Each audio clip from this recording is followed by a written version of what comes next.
Hello friends, good evening. Navratri के पहला दिन का शाम का टाइम है। मैं छत पे आ गई हूँ और एक नए ब्लॉग के साथ मैं फिर आपके पास आ गई हूँ। नेहा जी टिप्स ब्लॉग में आपका ढेर सारा स्वागत है और फिर से आप लोग को हैप्पी नवरात्रि। माता दुर्गा मेरे मेरे सारे सब्सक्राइबर को, जो सब्सक्राइब किए हैं या जो नहीं भी किए हो, सबको माता दुर्गा बहुत बहुत बहुत खुश रखे। यही मैं प्रार्थना करती हूँ माता से। और ये मैं शाम के टाइम में बेटी बहुत हल्ला करने लगी, मम्मा छत पे चलो छत पे चलो। सो मुझे दीप जलाना था, लेकिन सो बेटी का डिमांड था कि मम्मा छत पे चलो और मुझे घुमा दो। और जो झूला वगैरह जो लगा हुआ है वो मैं एक वीडियो में आपको दिखाई थी, उसको वो देखने में बहुत अच्छा लग रहा है। अपने पापा के साथ भी जाकर वहाँ भी घूम लेती है और छत पे बोलती है कि मुझे लेकर चलो, मुझे दिखाओ। छोटी छोटी है और कोई दूसरा घर में है नहीं जिसके साथ वो खेले या ये करे। सो मुझे और अपने पापा को ही परेशान किए रहती है। तो अब इसके बाद उसके पापा भी जाकर थोड़ा सा घुमा देंगे और मैं जल्दी ही नीचे जाऊंगी क्योंकि मुझे दीप जलाना है, लेट हो गया है अब मैं। अब देख सकते हैं। और ये मैं नेक्स्ट डे मॉर्निंग, दूसरे दिन नवरात्रि का है और ये मैं दिखा रही कि यही मैं साड़ी आज पहनी हूँ। मैं कोशिश करूँगी कि 9 दिन मैं साड़ी में ही दिखूँ। और इधर मैं, मेरे साथ ऐसा हुआ कि मैं सुबह सुबह मेरी मेड काम करके चली गई है। उसके बाद सोची कि फटाफट से नहा के जल्दी से मैं पूजा कर लेती हूँ, फिर अपना खाना का। लेकिन ऐसा हुआ कि आज थोड़ा मन भी दुखी हो गया था कि नहा के तैयार हो गई थी कि पूजा कर लूँ, पर है कि अब खाना बनाओ।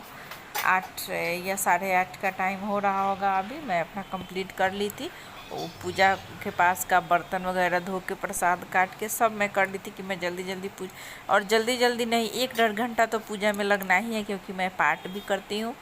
सो फिर टाइम देखी तो सोची कि फिर नाश्ता में लेट हो जाएगा, फिर खाना में लेट हो जाएगा और सभी लोग बैठे रहेंगे। सोची कि नहीं, मैं अपना ही लेट कर लूँगी। तो फटाफट से मैं चावल दाल बना दी और इधर आटा सान रही, उधर भुजिया चढ़ाई हूँ। और मैं सेंधा नमक खाऊंगी बिना लहसुन प्याज का। लेकिन घर में सब कोई प्याज लहसुन खाता है तो मैं सबको बना के दूँगी, लेकिन खुद के लिए मैं लहसुन सेंधा नमक में बना के खाऊंगी बिना लहसुन प्याज का। सो वही मैं कर रही हूँ। अब कल का फास्ट भी है, सो ज़्यादा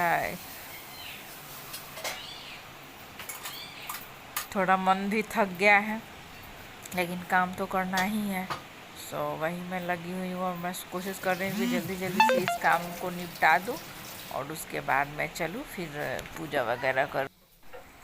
सो इधर मैं और सच पूछिए तो अगर साड़ी कुछ मैं हेवी पहन लेती हूँ तो मुझसे जल्दी जल्दी काम होता नहीं है। साड़ी पहनना मुझे बहुत पसंद है, पर ये काम के वजह से मैं नहीं पहन पाती हूँ क्योंकि मुझे हेवी साड़ी पहनकर काम, ये सब मेरे शादी का ही साड़ी सब है। लेकिन सब वैसे ही, जैसे नया था वैसे ही रखा हुआ था सब साड़ी मैं पहनती ही नहीं थी। इस बार सोची हूँ कि मैं दशहरा में साड़ी 9 दिन, कम से कम 9 दिन कोशिश करूँगी। देखते हैं होता है या नहीं।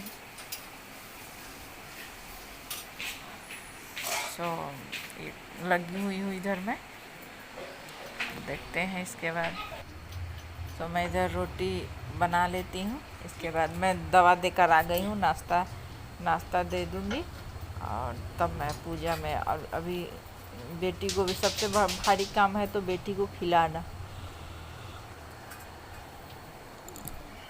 वो जल्दी खा ही नहीं पाती है और उसमें आधा घंटा एक्स्ट्रा टाइम मुझे लग जाता है। तो देखती हूँ कैसे कैसे क्या टाइम का मैनेज तो करना पड़ेगा। और इधर मैं फटाफट से रोटी भी निकाल रही हूँ और इधर मेरा काम फिनिश हो गया। अब मैं चलती हूँ पूजा करने। और ये देख सकते हैं मैं माता रानी के पास आ गई हूँ। और आप लोग बताना कि मैं कैसा सजाई हूँ। मुझसे जितना बन पड़ा, मेरे पास जितना था उतना में ही की। मैं कोई भी चीज़ बाहर से मंगाई नहीं, जो भी घर पे था उसी से मैं की हूँ। मन में श्रद्धा रहना चाहिए, और ये मैटर नहीं करता है कि आप कितना डेकोरेट किए हो या कुछ नहीं। और मैं बहुत बहुत ज़्यादा खुशी से, बहुत अंदर से वैसा फील आता है ना, उस हिसाब से आप पूजा करो तो मन को भी बहुत शांति मिलता है, बहुत तसल्ली मिलता है। और ये मैं ये सब और मैं खोज रही हूँ आम का लकड़ी, जो कि मुझे मिल नहीं रहा है। मैं बहुत इधर उधर गई, घर का काम हो रहा था, इसी में लग रहा है कहीं फेंका गया या क्या हो गया, कहीं नहीं मिल रहा है। मैं आधा बोरा तक कम से कम छोटा छोटा आम का लकड़ी छुपा के रख दी थी कि हवन करना अच्छा होता है। वही मिल नहीं रहा था, उसी खोज में मैं लगी हुई थी, पर मिला नहीं। और मेरी मेड बहुत इस बार मेरा हेल्प की है, डेली मेरे लिए फूल ला दे रही हैं। बहुत बहुत मैं खुश हूँ, क्योंकि मेरे पास फूल ही नहीं है और मिलता भी नहीं है। और मेरे घर रूम के पीछे ही फूल पूरा लगाई हूँ, पर अभी फूल आ नहीं रहा है। इस वजह से मैं उनको बोली तो वो डेली ला देती हैं मॉर्निंग में फूल। और मैं दीप जला रही हूँ, और इसके बाद मुझे 1 से 1.5 घंटा लग जाएगा पाठ करने में। उसके बाद मैं आरती करती हूँ, आरती करके फिर हुमाद करके तब यही सब। सो मैं यहाँ पे पूजा का ये कर रही हूँ। और अब मैं इसका पाठ जो होता है 13 अध्याय, तो बहुत लोग है कि डेली 13 अध्याय कहते हैं, पर मुझसे तो हो नहीं पाएगा क्योंकि काम भी बहुत रहता है। इसलिए मैं 1-1, 2-2 अध्याय करके डेली 9 दिन तक मैं उसको कर दूंगी। और आज का ऐसा हो गया है कि मैं 2-3 अध्याय एक लगातार बैठ के पढ़ते रह गई हूँ, मुझे पता भी नहीं चला है। और ये देखिए मेरा पूजा हो चुका है डन। अब मैं हुमाद यहीं रख के कर, और एक मैं मिस्त्री को बोली हूँ कि आप थोड़े अपने घर से जो उपला होता है गाय भैंस का, वो ला के देने के लिए, उससे बहुत शुद्ध होता है, उससे हवन अगर हो तो। और यहीं मैं प्रसाद वगैरह सब कर रही हूँ। और इसको मैं पहनाई थी डांडिया वाला ड्रेस, पर ये इतनी शैतान है कि खोल के, और इसको टी-शर्ट पैंट ही ज़्यादा सही लगता है, वहीं आके पहन ली हूँ। और मेरा पूजा का रूम दूसरे जगह है, पर मैं वहाँ पे कंफर्टेबल नहीं हो पाती क्योंकि वो रैक पे ऊपर है। इस वजह से मैं इस रूम में ला के तसल्ली से बैठ के आराम से पूजा करती हूँ, इसलिए मैं हर साल इसी में ला के करती हूँ। सो आप लोग को मेरा ये प्यारा सा ब्लॉग कैसा लगा, नवमी दशहरा के दूसरे दिन का ब्लॉग, प्लीज़ आप लोग कमेंट में बताना, और ढेर सारा लाइक करना, प्यारा सा कमेंट करना।